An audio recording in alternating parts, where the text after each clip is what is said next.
Tonight, close to 7 in 10 women past the age of 60 notice the same thing when they step in front of the mirror after a shower.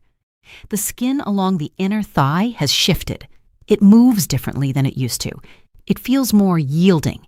It feels heavier. And it has not responded to a single thing they have thrown at it.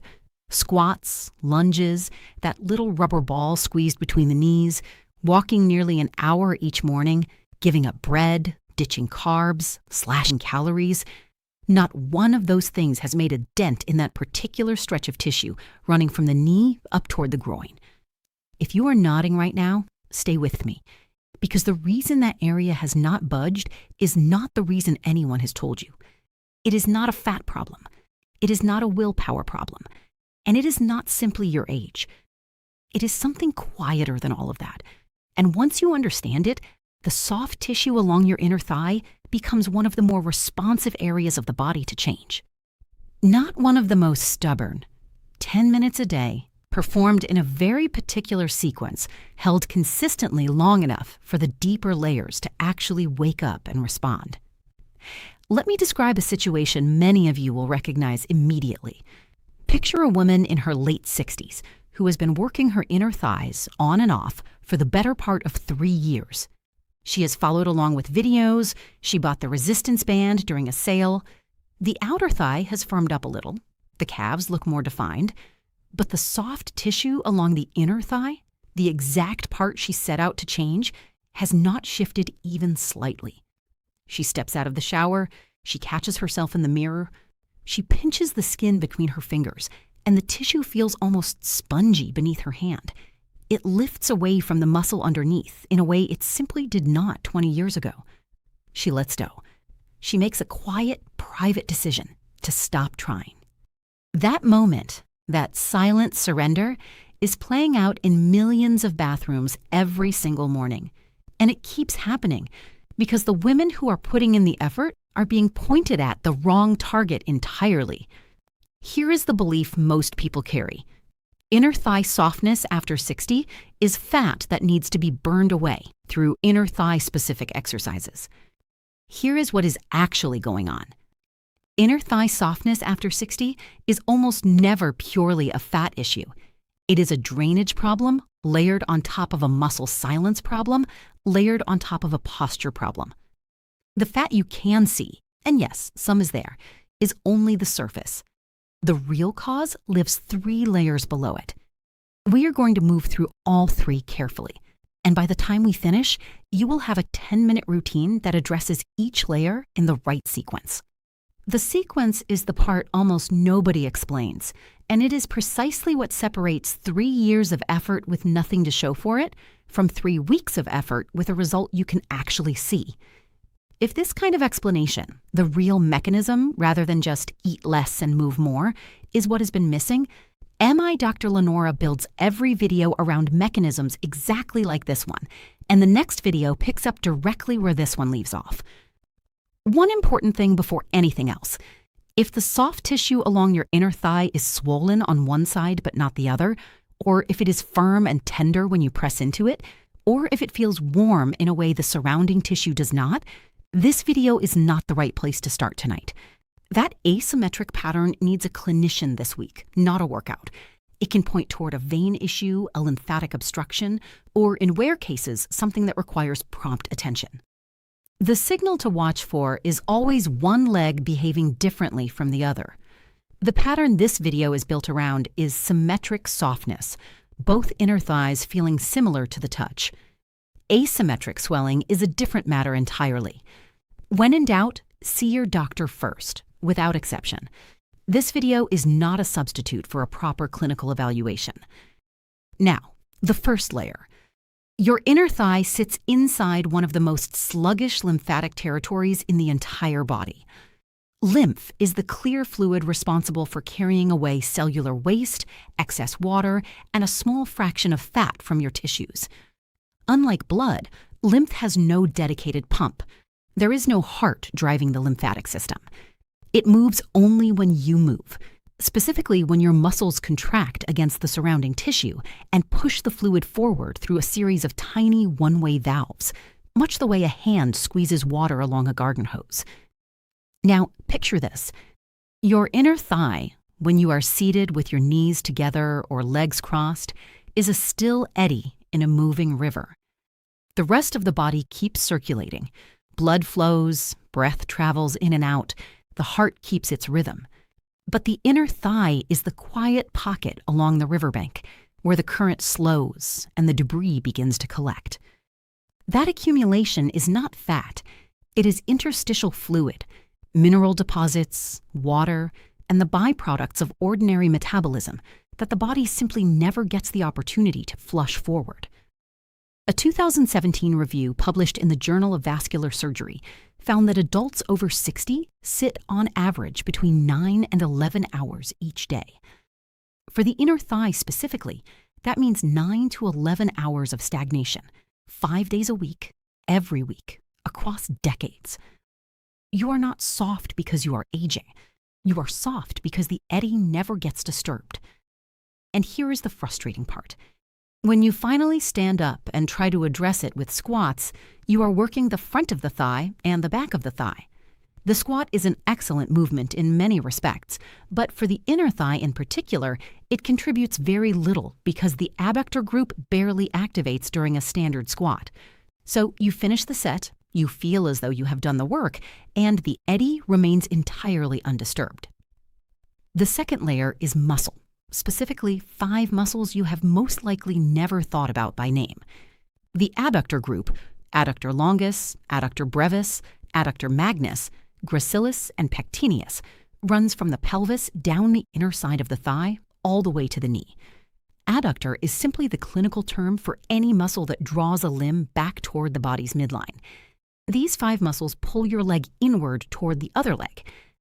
They are also, and this is the critical part, the muscles that keep your pelvis stable when you balance on one leg, when you shift direction, when you reach sideways toward something on a lower shelf. Here is what happens gradually after 60. You stop standing on one leg. You stop stepping one foot across the other to reach something on the kitchen counter. You stop the small, nearly invisible lateral movements that daily life used to ask of you constantly. You walk forward, you sit, you stand, you walk forward again. The adductors receive no request, so they go quiet. They have not disappeared. They are not weak in the way most people picture weakness. They are present, intact, and waiting. The signal to use them has simply faded away. A 2020 paper in the European Journal of Applied Physiology measured adductor activation in adults over 65 and found it had declined by roughly 41% compared with measurements taken from the same individuals 2 decades earlier. The muscle itself had not vanished. The signal driving it had quietly gone dark. When a muscle stops contracting on a daily basis, the tissue surrounding it loses its firmness.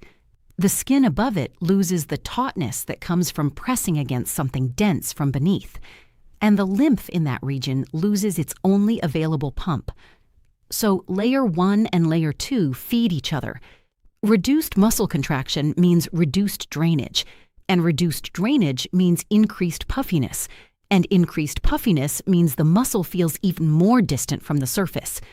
The cycle deepens year by year, decade by decade. Most women do not notice until they look down one day and realize the inner thigh has become a region they no longer recognize. The third layer is the one most consistently overlooked. Following menopause, estrogen declines. When estrogen declines, the body alters its fat storage patterns. Before menopause, women typically carry fat in the hips and thighs as part of a normal hormonal pattern. After menopause, that fat begins to shift. Some migrates toward the abdomen, which most women have heard about. What fewer have heard is that a portion remains in the thigh region, but in a subtly different form, with a looser collagen architecture around it. A 2008 paper published in the International Journal of Obesity, which followed women through the menopause transition, documented this redistribution in detail. The subcutaneous fat in the thigh following menopause is less dense, retains more fluid, and is more sensitive to the tone of the surrounding muscle than it was before. In straightforward terms, the same quantity of fat appears softer, holds more water, and shifts position more readily than it did at 50. Then layer in posture. As the hips gradually rotate inward, which occurs across a lifetime of sustained sitting, the thighs roll toward the midline. The inner thigh tissue rolls toward the front of the leg, where it becomes more visible.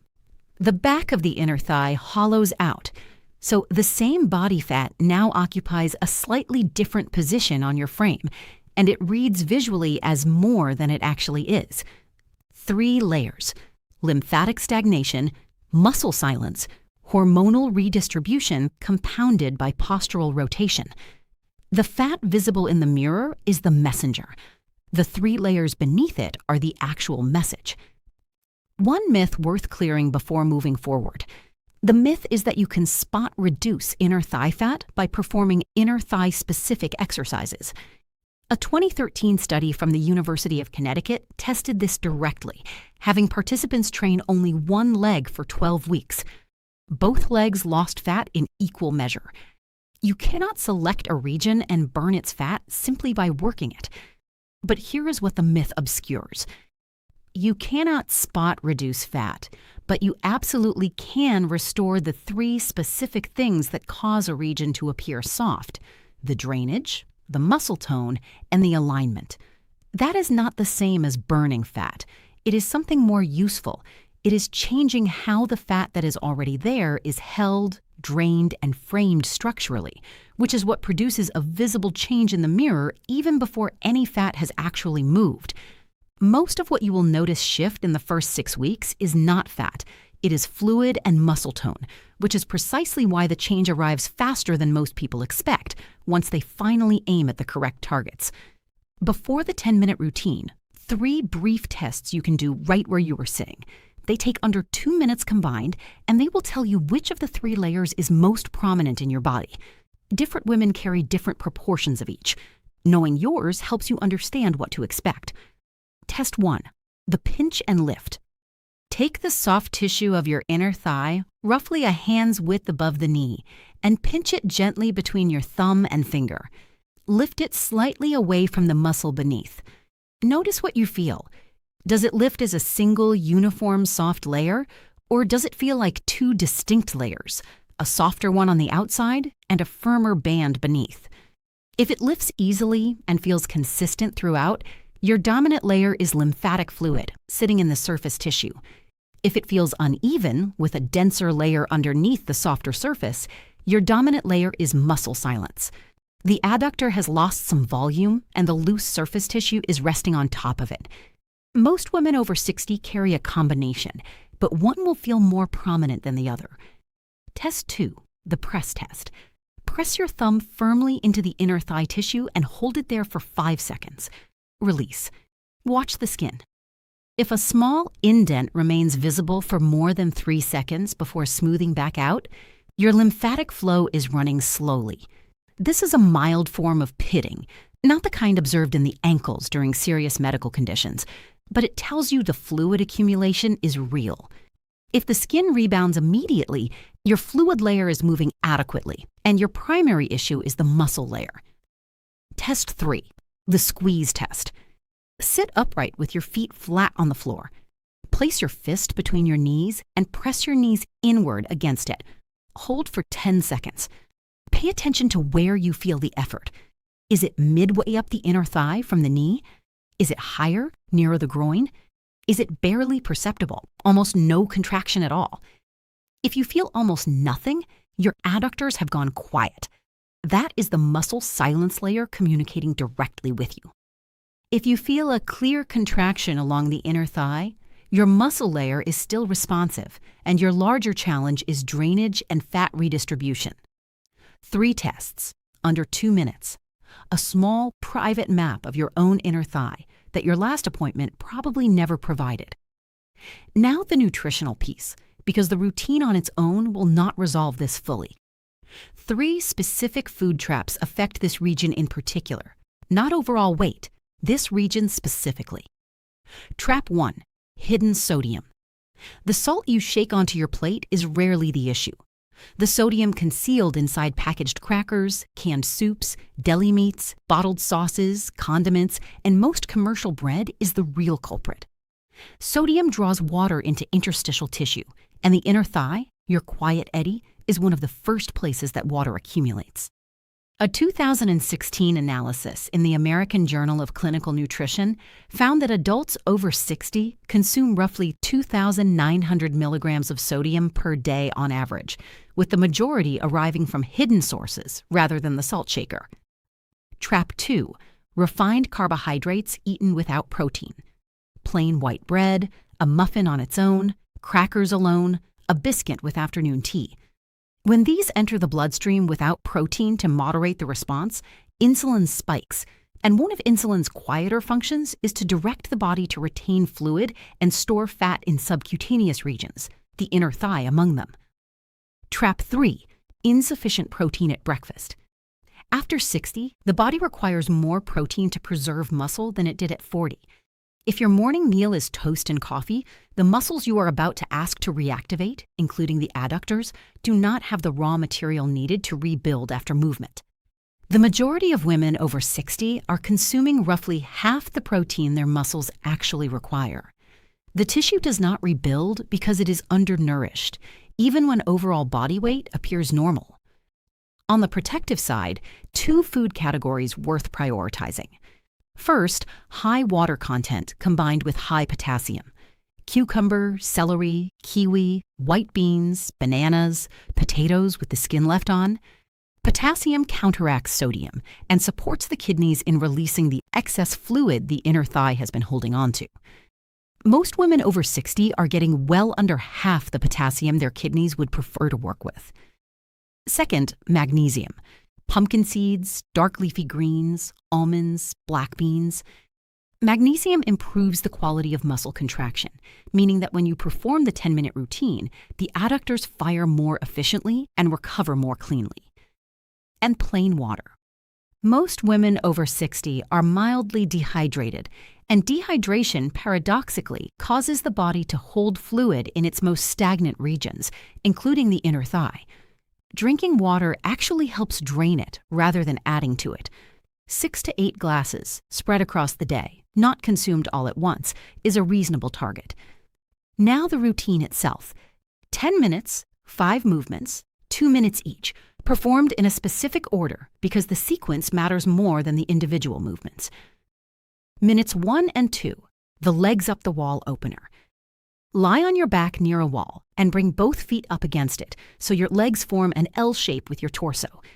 Open your legs slowly into a wide V along the wall surface, then bring them back together.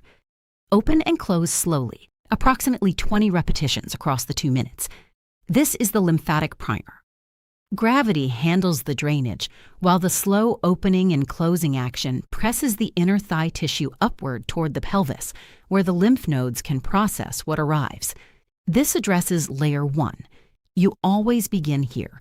Skipping this step is the single most common reason inner thigh routines produce no results in women over 60. Minutes 3 and 4. The clamshell. Lie on your side with both knees bent in front of you, stacked and touching at the ankles. Keeping the ankles together, raise the top knee away from the lower one, then bring it back down. The action opens and closes like a clamshell. 12 repetitions on one side, then flip and 12 on the other. This wakes the deep hip stabilizers, specifically the gluteus medius, working in coordination with the upper adductors, which is the structural foundation the inner thigh requires before it can handle any loading. Move slowly, not quickly. Slow is more demanding here. Slow is what generates the result. Minutes 5 and 6, the supine squeeze. Lie on your back with knees bent and feet flat. Place a small pillow or a rolled towel between your knees. Squeeze the knees into it for 3 seconds, then release for 1 second. Repeat. This is the adductor recall, the process of reminding the muscle that it is still there and still needed. Do not squeeze forcefully. Squeeze with awareness. The goal is signal restoration, not strength building. 20 repetitions across the 2 minutes. Minutes 7 and 8. The standing inner thigh slide. Stand near a wall or countertop for support. Place a small towel or a sock under one foot on a smooth floor surface. Slide that foot out to the side slowly. Then draw it back toward the standing leg using the inner thigh, not the hip flexor, not the foot itself. 6 repetitions on one side, 6 on the other. This is the only loaded movement in the entire routine. It teaches the adductors to perform their actual daily function, stabilizing you in a standing position, which is precisely what they have stopped being asked to do. Minutes 9 and 10, the wall drain. Return to lying on your back with legs extended straight up against the wall, arms resting at your sides.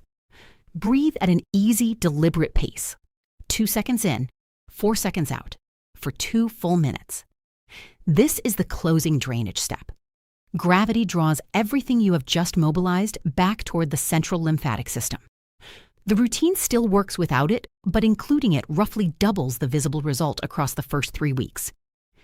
That is the complete routine. 10 minutes, 5 movements. The sequence travels from layer 1 to layer 2 to layer 3 and back to layer 1 again. Drainage, activation, recall, loading, drainage once more. That bookended structure, opening and closing with the drainage step, is what most inner thigh routines miss, and it is the structural reason this one actually changes the region rather than simply fatiguing the legs. A realistic timeline, because the pacing matters as much as the practice. Week 1, you will feel the inner thigh muscle activate, possibly for the first time in years. A mild cramp during the squeeze movement in the first day or 2 is normal. That is the muscle waking up, not sustaining damage. Weeks 2 through 3, visible reduction in the puffiness of the inner thigh region. This is not fat loss. This is the fluid drainage layer responding. The overall shape of the area will begin to shift. The skin will feel less spongy when you pinch it. Weeks 4 through 8, the adductor muscle begins to fill in beneath the surface. The skin settles more firmly against tissue that is genuinely present underneath it now. This is when the visible change starts to feel lasting rather than temporary. Weeks 8 through 12, the fat in the region begins to redistribute as the reactivated muscle draws more daily energy. This is the slowest arriving change. It is also the most durable. A note about week 2 specifically. That first visible change, the fluid reduction, is the moment that determines whether most women continue or quietly stop. If you notice reduced puffiness by the end of week 2, the muscle change arriving in week 4 is almost a certainty. If you see no fluid change by week 2, the most likely explanation is that the squeeze movement is being performed too hard, and the wall position at the start is being cut short. The lymphatic component is the foundation. 2 minutes on the floor with your legs up the wall is not negotiable. And one reminder, because personal safety is the larger frame surrounding all of this. If at any point over the next 3 weeks, one leg becomes noticeably more swollen than the other, or if one inner thigh becomes painful, hot to the touch, or tender, stop the routine and see a clinician within the week. That presentation is not what this video addresses, and it warrants proper evaluation. If you are currently taking medication for blood pressure, blood thinning, or any hormone-related condition, follow this routine alongside your existing care, not in place of it. Speak with the clinician who knows your full history before changing anything else. 5 small things before you go to sleep tonight